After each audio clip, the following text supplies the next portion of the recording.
ஈரோடு மாவட்டம் சென்னிமலை அருகே தோட்டத்து வீட்டில் தனியாக வசித்து வரும் தம்பதியரின் வளர்ப்பு நாய் மர்மமான முறையில் உயிரிழந்தது தொடர்பாக போலீசார் விசாரணை மேற்கொண்டு வருகின்றனர். கூடுதல் விவரங்களை செய்தியாளர் சதாசிவம் வழங்கிட கேட்கலாம். சதாசிவம், வணக்கம். இந்த சம்பவத்தில் போலீசாரின் முதற்கட்ட விசாரணையில் என்ன தகவல் கிடைத்திருக்கிறது? வணக்கம். அதாவது ஈரோடு மாவட்டம் சென்னிமலை ஊராட்சி ஒன்றிற்கு உட்பட்ட சுக்கநாதன் பாளையம் பகுதியைச் சேர்ந்தவர் பாஸ்கர் கலைவாணி.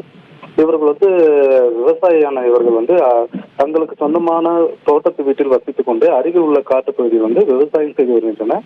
இவர்கள் பார்த்தோம்னா வீடுகள் தனியா இருக்கிறதுனால பார்த்தோம்னா 4 வளர்ப்பு நாய்கள் தங்களது பாதுகாப்புக்காக வளர்த்து வருகின்றனர். இந்த சூழலில் பார்த்தோம்னா நேற்று தினம், அதாவது இன்று நள்ளிரவு நாய் குறைத்து சத்தம் கேட்டு கணவன் மனைவி இருவரும் வெளியே பார்த்துள்ளனர். அப்போது ஆள் நடமாட்டம் யார் இல்லாதனால் வழக்கம் போல உறங்க சென்றனர். இந்நிலையில் இன்று காலை வீட்டிற்கு வெளியே பார்த்தபோது 4 நாய்கள் ஒரு நாய் இறந்த நிலையிலும் மற்ற 2 நாய்கள் காணாமல் போன நிலையிலும் ஒரு நாய் மற்றும் சோர்வாக காட்டுப்பகுதி இருந்தது குறித்து தம்பதியினர் இருவரும் சென்னிமலை காவல் நிலையத்திற்கு தகவல் தெரிவித்தனர்.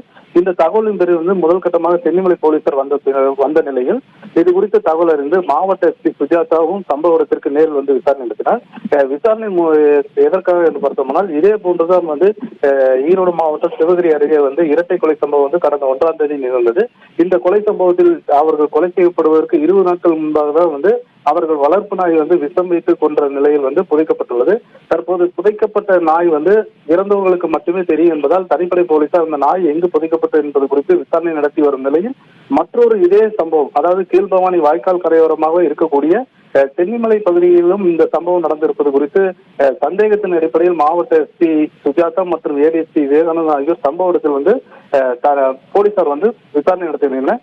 அப்போது ஏதேனும் தடயங்கள் இருக்குமா, இந்த வழக்கில் ஏதேனும் அந்த வழக்கின் முன்னேற்றத்திற்காக இந்த வழக்கில் ஏதேனும் தடயம் கிடைக்குமா என்ற கோணத்திலும் மாவட்ட எஸ்பி சுஜாதா நேரில் விசாரணை நடத்தி அவர்கள் மர்ம நபர்கள் யாரும் நடமாட்டம் இருக்கிறதா என்பது குறித்தும் தம்பதியினர் இருவரும் விசாரணை நடத்தினர்.